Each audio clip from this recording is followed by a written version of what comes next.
का परोपकाराय वहन्ति दुनानि गावा परोपकाराय वहन्ति नद्या परोपकाराय इदं शरीरम. म्हणजे याचा अर्थ तुम्हाला सगळ्यांना माहिती आहे की वृक्ष हा स्वतः कधी ते करते दुसऱ्यासाठी काम आहे. त्याप्रमाणे काय स्वतःच दुसऱ्यासाठी परोपकारासाठी घेतली आणि नद्या सुद्धा पाणी दुसऱ्यासाठीच त्याचप्रमाणे आपलं शरीर सुद्धा हे दुसऱ्याच्या कामी यावं ही अशी भावना ठेवून आज आपल्याकडे डॉक्टर अश्विन दलाल साहेब केवळ त्यांची नेहमीसाठी वसंत ऋतू त्याप्रमाणे निसर्गाला बाह्य अपेक्षित विना पदवीत करतो त्याचप्रमाणे सिद्ध पुरुष कोणतीही आशा न करता आपला अनेक काम करतात. ज्याप्रमाणे सरस्वती देवी आपल्याला अज्ञानाच्या अंधकारातून ज्ञानाच्या प्रकाशाने येते त्याचप्रमाणे डॉक्टर आपल्याला नैष्कर्म जाणीव करून देतात. डॉक्टर म्हणजे वेदनेपासून आराम देऊन मानवजातीसाठी देवासमान सेवा करतात. डॉक्टर म्हणजे वैद्यकीय शास्त्रात कुशलता त्यासाठी प्रशिक्षित व परवानाधारक व्यक्ती आहे. महामारी किंवा वैद्यकीय आणीबाणीच्या वेळी अदरभागी असतात ते डॉक्टर. आणि डॉक्टर म्हणजे समाजाचा अत्यंत महत्वाचा भाग ज्यांना सगळ्या अडचणीच्या ज्ञानाचा भांडार असतो. अशा या डॉक्टर अश्विन दलाल यांना ओळख करून देण्यासाठी मला संधी दिली गेली. डॉक्टर अश्विन दलाल ह्युमन मेडिकल जेनेटिक्स या क्षेत्रातील ज्येष्ठ अनुभवी फिजिशियन सायंटिस्ट पैकी एक आहे. सध्याचे centre for DNA and fingerprint and diagnostics Hyderabad येथे स्टाफ सायंटिस्ट तसेच डायग्नोस्टिक विभागाचे प्रमुख गेली 19 वर्षापासून कार्यरत आहेत.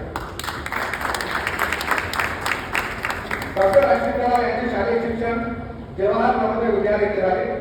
त्यानंतर गोवा मेडिकल कॉलेजमधून स्वर्ण पदकासह त्यांनी MBBS प्राप्त केले. पुढे त्यांनी गोवा मेडिकल कॉलेजमधून MD आणि SPG येथून DM मेडिकल कॉलेजकडून जेनेटिक्स पूर्ण केलेले आहे.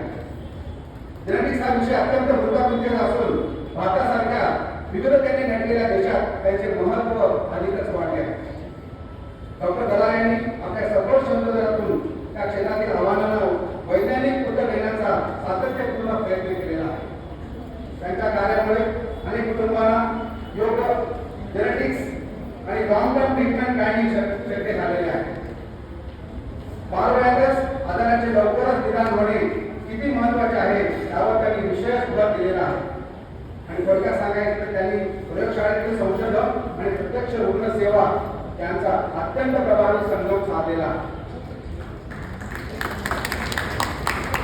संशोधनाबरोबरच डॉक्टर दलाल हे उत्कृष्ट मार्गदर्शक, प्रेरणादायी शिक्षक आणि संशोधन सल्लागार म्हणून सक्रिय आहेत. मेडिकल जेनेटिक्सच्या क्षेत्रात पुढील पिढी निर्माण करणे हेही त्यांच्या कार्याचे एक महत्त्वाचे अंग आहे. Nizam institute of medical science Panjagutta दक्षिण भारतातील पहिल्या मेडिकल जेनेटिक्स त्यांनी स्थापना केली 2008 मध्ये. संशोधन कार्य American journal of medical genetics सह अनेक राष्ट्रीय आणि आंतरराष्ट्रीय जर्नल्स 190 हून अधिक संशोधन लेख त्यांनी लिहिलेले आहेत. शैक्षणिक योगदान MBBS आणि MD विद्यार्थ्यांसाठी टेक्स्टबुक चॅप्टर्स ते शिकवतात. आणि शैक्षणिक मार्गदर्शक म्हणजे Kasturba medical college Manipal, Goa medical college येथे व्हिजिटिंग प्रोफेसर पद त्यांनी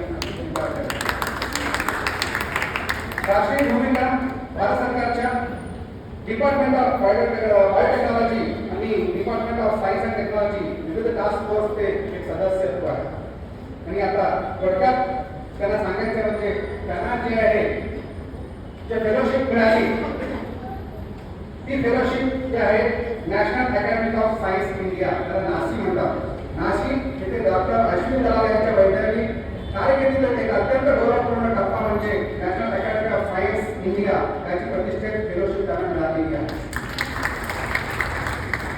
वैद्यकीय जनुशास्त्र, जनुकीय आजारांचे निदान, उपचार व व्यवस्थापन या क्षेत्रातील त्यांच्या उच्च दर्जाच्या मौलिक आणि आंतरराष्ट्रीय स्तरावर मान्यताप्राप्त संशोधन कार्यालयाचा सन्मान अलीकडे त्यांना प्रदान झालेला आहे. डिसेंबर महिन्यात ही फेलोशिप गुवाहाटी येथील IIT येथे झालेल्या एका सन्माननीय समारंभात अधिकृतपणे बहाल करण्यात आली आणि आणि नाशिक ही भारतातील सर्वात जुनी आणि प्रतिष्ठित विज्ञान अकॅडमी आहे. त्यांच्याकडे त्याला अवॉर्ड मिळालेला आहे. नाशिकची फेलोशिप राष्ट्रीय स्तरावर उत्कृष्टची मान्यता देते. फेलोशिप प्राप्त झाल्यानंतर संबंधित शास्त्रज्ञाला आपल्या नावापुढे FNAC हा नाव काय जसं MPTS, MP असे लावल्यानंतर ती जी जेव्हा त्यांना नाशिकमधून मिळाली त्यामध्ये FNAC ते लावू शकतात. आणि नाशिक केवळ एक अकॅडमी नसून देशासाठी एक महत्त्वाचे वैज्ञानिक थिंक टँक म्हणून कार्य करते. फेलो म्हणून निवड झालेले शास्त्र राष्ट्रीय वैज्ञानिक धोरणे, संशोधन, विषय आणि सामाजिक विकासासाठी संबंधित चर्चांमध्ये सक्रिय सहभाग घेतात. 2025 यांच्या कालावधीत डॉक्टर अश्विंदलाल यांना society for Indian academy of medical genetics कडून त्यांना doctor IC Verma outstanding research award मिळालेला आहे. भारत सरकारच्या vision programme of paediatric rare genetics disorders या प्रतिष्ठित प्रकल्पाचे ते प्रमुख संशोधक राहिले आहेत. सैनजी हे माजी सचिव व अध्यक्ष म्हणून संस्थेच्या उभारणीस व विकासासाठी त्यांनी निर्णायक भूमिका बजावली आहे. या अशा अनेक उल्लेखनीय योगदानाच्या सन्मानार्थ त्यांना हा प्रतिष्ठेचा पुरस्कार बहाल करण्यात आला असून हे देश भारतीय वैद्यकीय जीवशास्त्र क्षेत्रातील अभिमानास्पद हे त्यांना मिळाले आहे. हे दोन्ही सन्मान त्यांच्या बुद्धिमत्ता, परोक्ष दृष्टी, अखंड संशोधन, राष्ट्रीय स्तरावर दाखल घेतात आणि एक दृष्टीसंपन्न डॉक्टर व वैज्ञानिक डॉक्टर अश्विन दलाल यांचे अभिमानपूर्वक हार्दिक अभिनंदन आम्ही इथे करतो आहे. आम्ही आभारी आहोत सर की तुमच्यासारख्या महान व्यक्तीचा परिचय थोडक्यात दिलेला आहे. जरी काही चुकलं तर तुम्ही करा, पण खरंच आता परिचय देण्याचा तर आपल्याला अजून आदरच लागेल. कारण अशी महान व्यक्ती आज महाराष्ट्र मंडळाला मिळाले आणि महाराष्ट्र मंडळाला त्यांचा सन्मान होतोय हे खूप अभिमानाची गोष्ट आहे. मी आजच्या प्रमुख पाहुण्यांना विनंती करतो की ते डॉक्टर अश्विन दलाल यांचे सन्मान